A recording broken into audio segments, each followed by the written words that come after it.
Next email, scholarship chances with very low GPA. It's a question regarding our new estimator. Okay. Hello all. Thank you for the podcast. I find it very helpful. So I used the new scholarship calculator tool and was a little dismayed by the results. I have a very low GPA, 2.9, which I will explain in my addendum that nobody cares about. Without getting into it, the reasons will help explain, but most definitely will not excuse my very low GPA. Well, it's not about excuses. God damn it. Go ahead, Ben. Sorry, I was just like, my initial reaction to this sentence right here, the reasons, like that's starting to almost seem like a disaster, right? Like, oh, this happened and this happened. Oh, all these things happened. Reasons, plural. Yeah. Yeah. But I mean, you know what? We're not making any moral judgment about you. And the schools aren't making a moral judgment about you either. They have to report your undergraduate GPA. Mm-hmm. They're going to admit you or not admit you based on whether they want to report your LSAT and your undergraduate GPA. There's nothing you can do to change that GPA.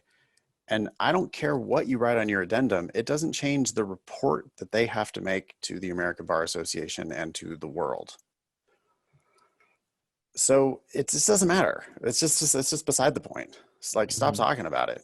Write a short addendum, probably have one reason, but beyond that, it is what it is. And so I can anticipate the question that they're going to ask here, right? It's like, Sure.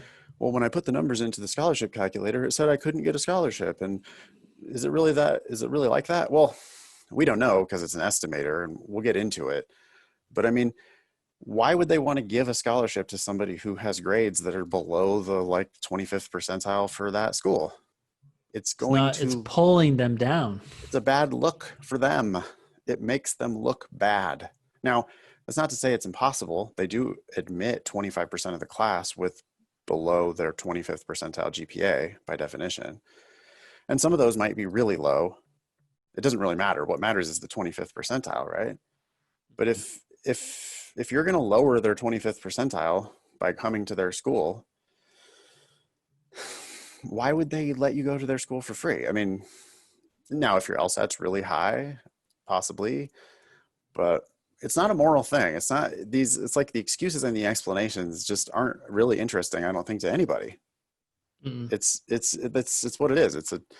That's your number and there's nothing you can do about it. They can't, the law schools can't, say, look, I'm ranked 33rd in the nation, and little asterisks here, like some of these GPAs, they're excusable. And so really we should be like a 28, like no one cares. This is Julia, right? Yeah. That's writing in. This is Julia. Yeah, they're not going to have an asterisk on their public data that says, yeah, but Julia had several reasons for why she got, don't worry about that. It would be higher. That's not on their public data. So it's not really a fact that helps them publicly become a more prestigious law school. Mm-hmm. It does the opposite of that. So they tend to charge those types of profiles to come to their school. I had a 2.5 undergraduate GPA and I didn't get great scholarship offers. I couldn't get a full ride to Hastings. 179 and a 2.5 did not get a full ride to Hastings. So even though it was it was literally been on their public information sheet that they printed out. It was literally the highest LSAT score and the lowest GPA for the entire 500 people, Ben, 500 in my 1L class. And I had the highest LSAT and the lowest GPA. It's embarrassing. I was such a lazy dumbass in college.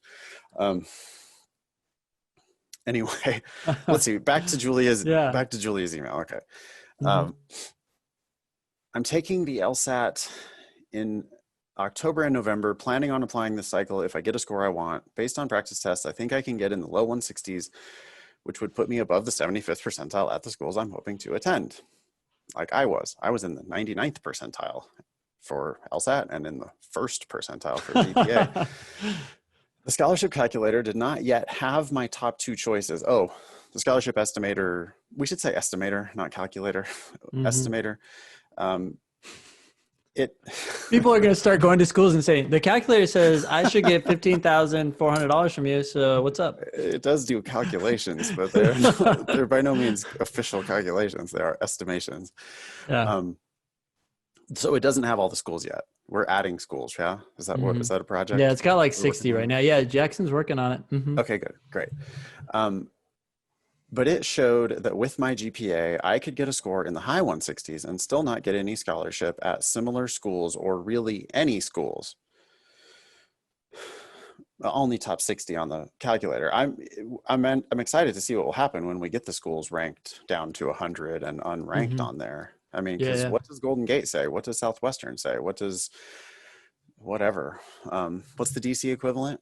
Do you have a DC equivalent of Golden Gate or Southwestern? Ranked 99th in the country or 100, yeah. 101st? Yeah, like American probably and Catholic. Okay. Yep. And they're not on there yet either? I don't know. Actually, that's a good question. Okay, we got to get that happening because I think that that's going to be very interesting for most listeners. Yeah. If I changed the GPA to 3.0 with the same LSAT, it showed I could possibly earn some scholarships. Yeah. I know it's a new tool and it's just an estimation, but in your opinions, will having that low of a GPA completely shut me out from scholarships, even if my LSAT score is above the 75th percentile? I know you are LSAT experts and do not work in admissions, but you seem knowledgeable. Thanks, Julia. It actually looks to me like the estimator is making a pretty savvy decision there. What I said earlier was I think where it really matters is if you're above or below their 25th percentile GPA. Because if you're above their 25th percentile GPA, then you don't lower their 25th percentile GPA, but your LSAT will raise their 75th percentile LSAT, and that looks like a scholarship candidate to me. But if your GPA is below their 25th percentile, then it will lower their 25th percentile on the public record. And now you're a splitter. Well, she'd raise our LSAT, but she'd lower our GPA. So is it really worth giving her a scholarship, or should we charge her? Yeah. She said the change was between a 2.9 and a 3.0. But I bet that at a lot of those schools that are ranked 60th or whatever at the bottom of the scholarship calculator, I bet that's right around their 25th percentile. Yep. Right. And so what the calculator or the estimator is doing there is it's just like, well, you're going to lower their GPA profile. So probably not. Yep. I think that's about as sensible of a way as we can do it. Of course, the estimator does take into account how many scholarships the schools give and of what amounts, and it takes into account their index formula, which is public data. But really that's quick, another thing. Yes. Their index formula, just for anyone who doesn't know, is basically their tool that they use to combine their LSAT, your LSAT score and your GPA, and it gives those two numbers different weights depending on the schools. Like Berkeley gives way more weight to your GPA than say other schools, but most schools give a little bit more weight to the LSAT than the GPA. But bottom line is the estimator takes that into account, how much weight they give to the two numbers. Yeah.